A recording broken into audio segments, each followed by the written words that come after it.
That brings us to the subject of buying cars. And the plain fact is that outside the fleet market, most of us don't buy new cars at all. We enter what has been accurately called the jungle of the second-hand car market, poring over the ads, traipsing across dealers' forecourts, hoping to find a bargain without being conned. A process that all too often can end in tears, particularly for the unwary.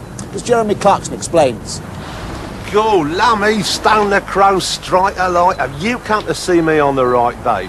I've got a couple of very tasty motors here. Now, I know they look like Fords, but this is craftsmanship. Bugatti Blue, unique. All the trimmings, low mileage. Want to take the pick? I'll go get the keys. Which one would you choose? These two cars are virtually identical.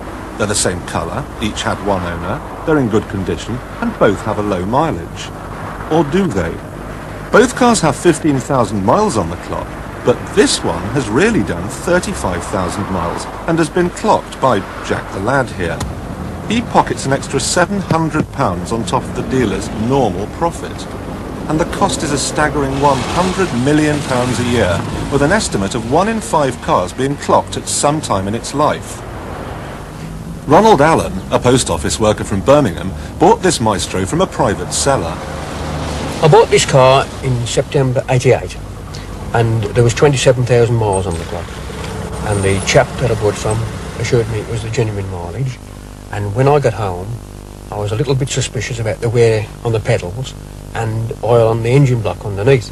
So I contacted the original owner, who assured me it had done 82,000 miles, and they'd sold it to the local auction in Stoke-on-Trent. Most profit for the con men comes from cars less than 3 years old with a high mileage, fleet cars and ex-hire cars. Most are sold through reputable auction houses such as ADT, but the problem starts after the sale.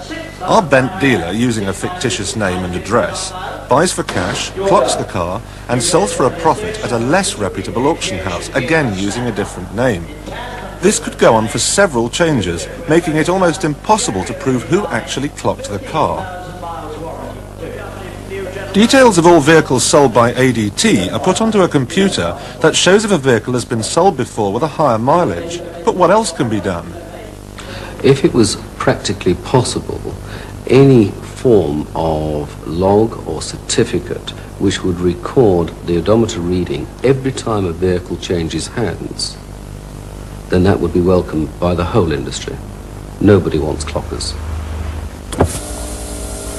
To make life less easy for the con men, more expensive cars, Jaguars, BMWs and so on, are now being fitted with tamper-proof instrument clusters.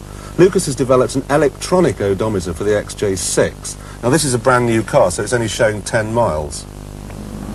This device is capable of being programmed with its own serial number, date of manufacture, vehicle identification number, mileage, and any other functions that would, when plugged into the main agent's computer, reveal the history of the vehicle.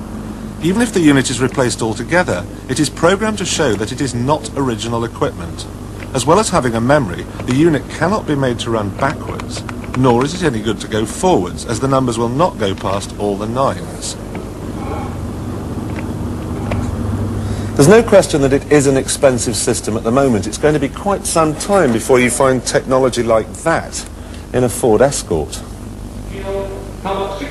Technology aside, most of the pressure to curb clocking has come from consumer organisations, but they recognise they haven't stopped the problem and are having to work out systems that can be applied within the existing law. Voices is a computerised mileage checking system, and it consists of officers visiting auctions and garage forecourts and entering vehicle details into one of these devices. The information is then passed to our central computer, which speaks to the DVLC computer at Swansea. And in the case of low mileage vehicles, we'll find out who the previous keeper of the vehicle was. We'll write to them, ask them what the mileage was when they sold the vehicle.